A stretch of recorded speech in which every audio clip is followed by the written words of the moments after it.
héritage issu ou transmis par les gènes parentaux et issu de cette évolution néo-darwinienne et certainement d'autres mécanismes que l'on connaît assez mal, eh bien dans cet héritage, il y a d'abord un cerveau dont on connaît la complexité chez l'homme, je ne vais pas revenir là-dessus. Ce cerveau est doué de plasticité, ce qui veut dire en premier lieu que cette plasticité permet d'inscrire dans des traces mnésiques à l'intérieur de ce cerveau, dans des réseaux de neurones, des acquis, des informations que l'on acquiert, notre mémoire, un certain nombre de facultés de ce cerveau, de s'auto-réparer d'une certaine manière, de se réorganiser, c'est aussi un processus important. Lorsqu'il est atteint, par exemple par des maladies neurodégénératives, on observe une réorganisation qui permet de continuer, de poursuivre, de continuer à assurer la fonction. Cette plasticité permet aussi des reprogrammations. Par exemple, les sujets aveugles peuvent recycler, reprogrammer leur cortex visuel pour lire le braille du bout des doigts. Donc c'est le cortex visuel, paradoxalement, qui sert à cette lecture. Les sourds-muets peuvent déchiffrer le langage des signes à l'aide de leur cortex auditif qui ne sert plus à entendre, mais leur sert désormais à analyser les gestes et les signes qu'ils perçoivent pour les interpréter. Il existe des prédispositions à apprendre. Il y a peut-être des comportements innés, mais ça, c'est extrêmement difficile de savoir ce qui est inné et ce qui ne l'est pas.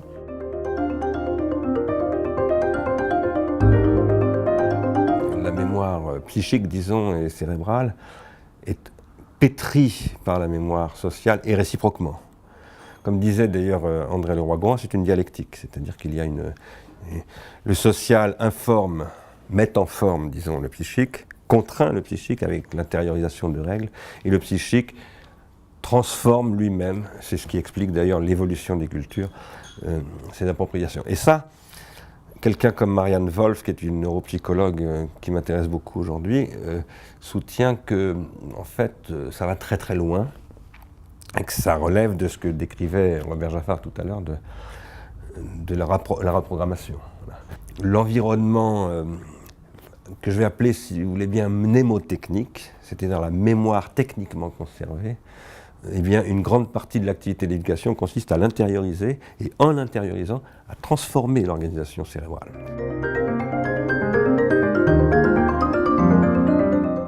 L'être humain, c'est un être apprenant parce qu'il n'est pas viable s'il ne fait pas de l'apprentissage.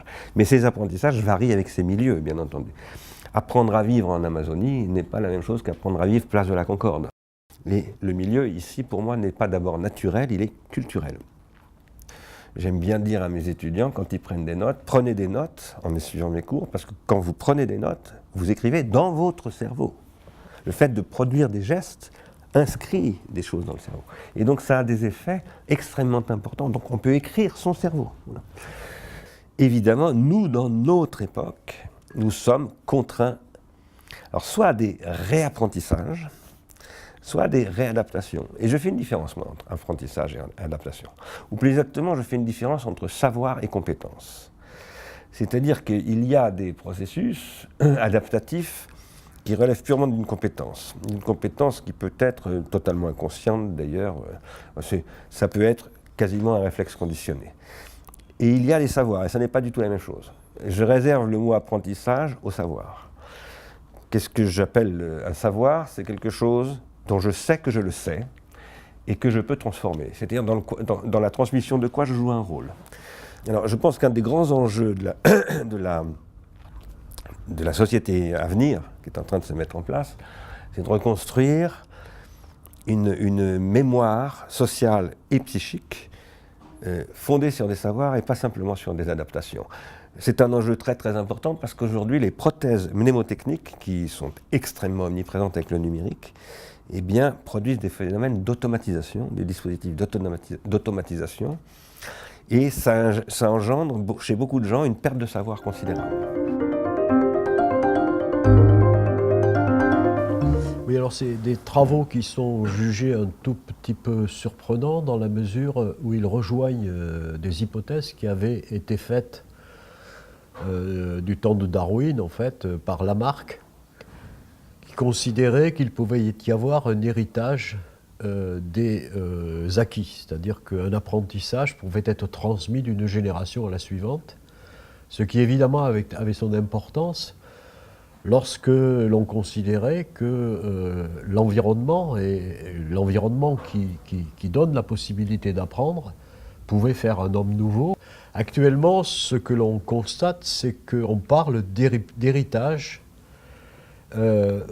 épigénétique transmis d'une génération à une autre, transgénérationnel.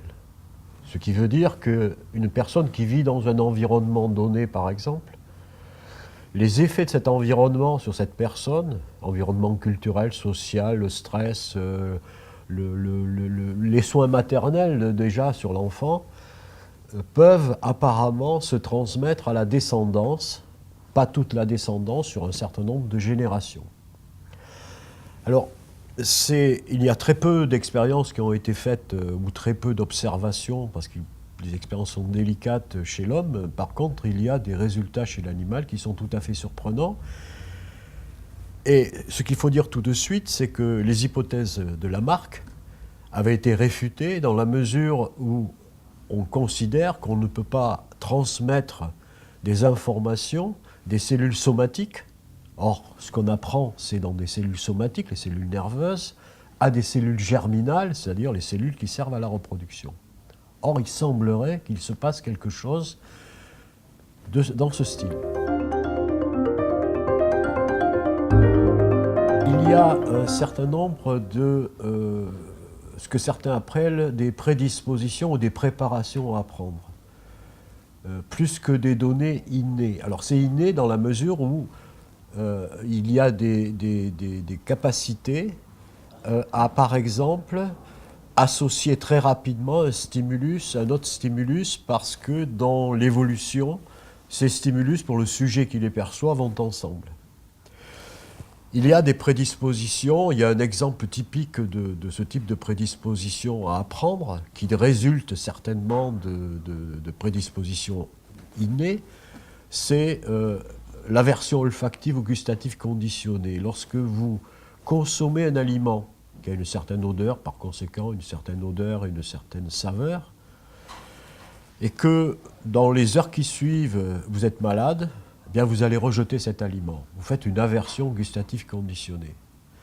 Et cette aversion gustative conditionnée, c'est certainement, elle s'apprend en un seul essai, c'est donc des facteurs innés qui vont cadrer, donner à cet apprentissage un certain nombre de règles de façon à ce qu'il donne un certain résultat et pas un autre.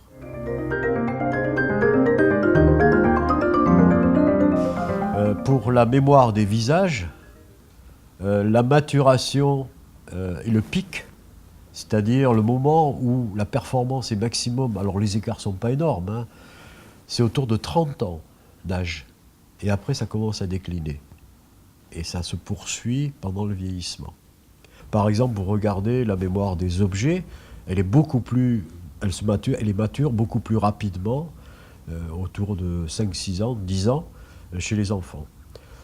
Quand on regarde la mémoire épisodique, c'est-à-dire la mémoire la mémoire au top, hein, puisque vous vouliez, c'est ce que vous me demandiez, à quel moment on atteint le top. Eh bien, le top du top, c'est pas avant 20 ans. Et la limite, ça paraît très surprenant d'ailleurs. La limite, elle est apparemment liée à on parlait de néothénie tout à l'heure, à la maturité très tardive du cortex préfrontal. Et sur le plan comportemental, je répète, lorsque l'on regarde la maturation de cette mémoire épisodique, eh bien, pour avoir une maturation complète, c'est 16, 17, 18 ans. Après, on tombe dans le bruit. Et c'est cette mémoire épisodique, la dernière qui est fonctionnelle, qui est la première, qui va défaillir chez le sujet vieillissant, et à plus forte raison, lorsqu'il y a à la clé des maladies neurodégénératives comme la maladie d'Alzheimer. C'est la mémoire qui est touchée.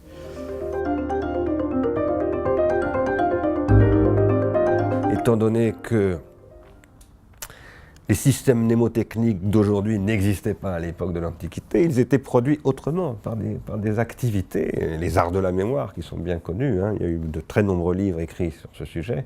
Je pense qu'aujourd'hui, nous préoccupons beaucoup trop de développer des mnémotechniques et pas du tout suffisamment de développer des cultures de ces mnémotechniques. Parce que le marché tend à dire, le marché, lui, il peut vendre du matériel, des services, et il ne peut pas vendre de la culture. Donc, en tout cas, pas pour le moment. Maintenant, je crois aussi qu'il y a une grande cumulativité.